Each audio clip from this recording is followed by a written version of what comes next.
Dividing polynomials. So you have two different ways to divide polynomials. Long division, synthetic division. Everybody loves synthetic division, so I'll do that one second. Long division, when you were dividing back in elementary, so let's say you'd had 36 divided by 720, for instance. You would see two terms over. How many times would 36 go into 72? 2, okay, which is 72. And then you would subtract, okay?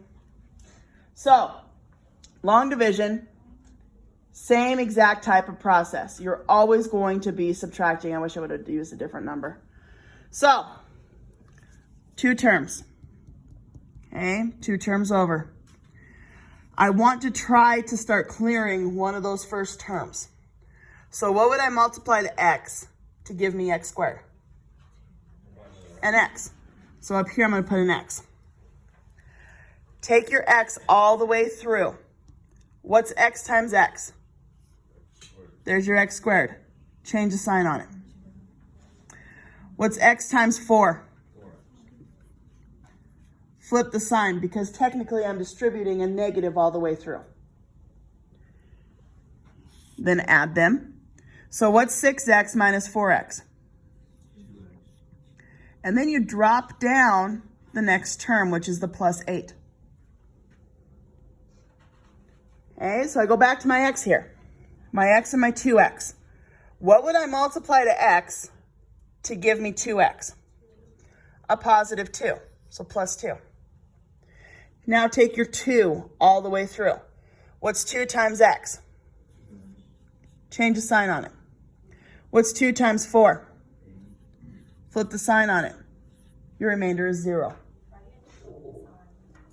Always flip the sign, because what are you doing whenever you divide? You're distributing a negative through. So I'm just telling people, flip the sign. It's easier that way than to try to take a negative all the way through. So let's look at this one. First thing I always look at, number one thing, does it have the descending powers going down?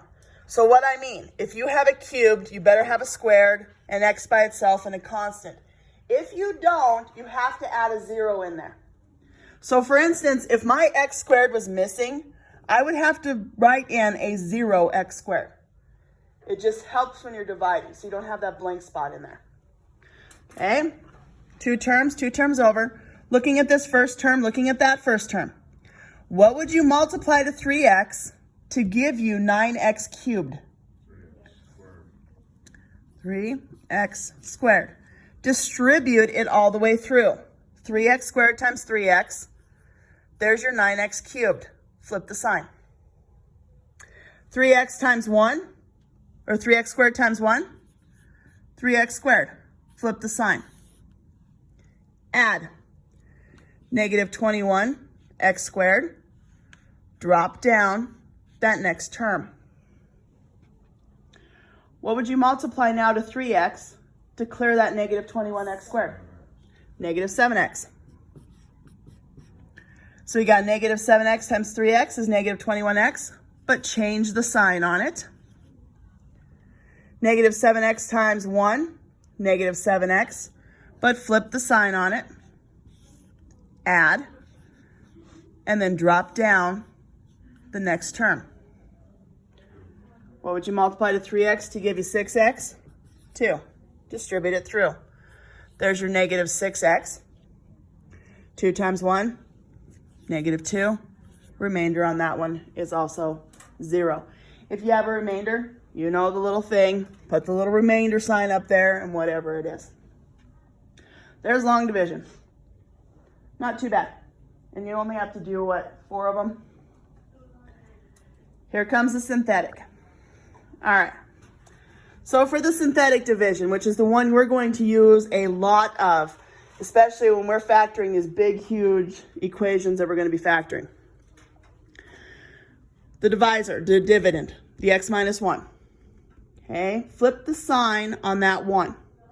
So in a box, you're going to have your positive 1. I flipped the sign on that.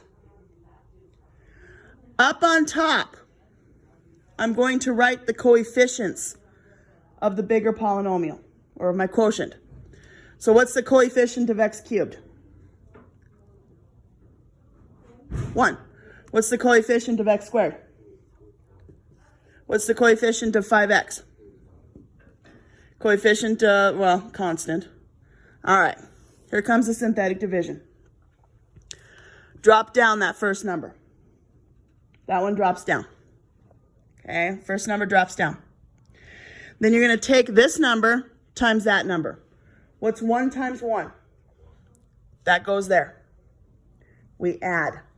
What's negative 2 plus 1? Take this number times the box. What's negative 1 times 1? Add. Take this times the box. Add. This last box is going to be your remainder. These are your new coefficients for the new polynomial. Okay? So, if you notice over here, what happened when I divided these? What happened to these powers? They reduced by 1.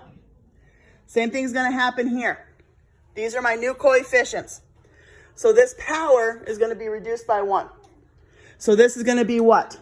1x squared minus x minus 6, remainder of 0. Done. There's your synthetic division. One more when we have some zeros in here. So we got our box.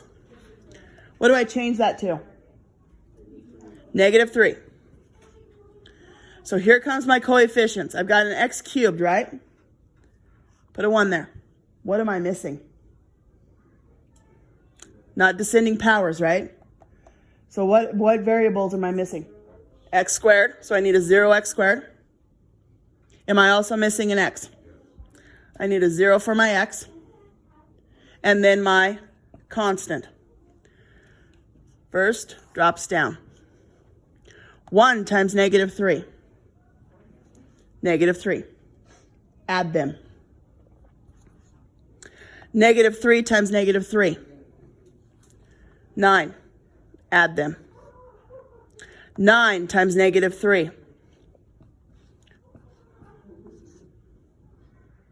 So now my final result is going to be 1x squared minus 3x plus 9, remainder 0. People love synthetic division. Love synthetic division. If you open your books to the homework assignment,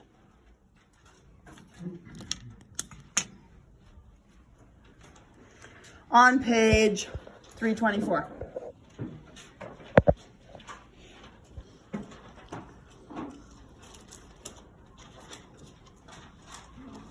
So we can go over this. 2, 4, 6, 8. Long division. When you get to 10 and 12, do synthetic. 14, 16, 18, 22, do synthetic. 24, skip for now. I will show you that tomorrow when we start factoring some of these bigger polynomials. 26, 28, 30, 32, synthetic division. Only, see where they give you the A equals? So on like 30 or 26, they tell you A equals negative 2. When you put that in that box, do not flip the sign. They've already done it for you. They're saying that's your 0. So on 26, 28, 30, 32, do not flip the signs on those A's.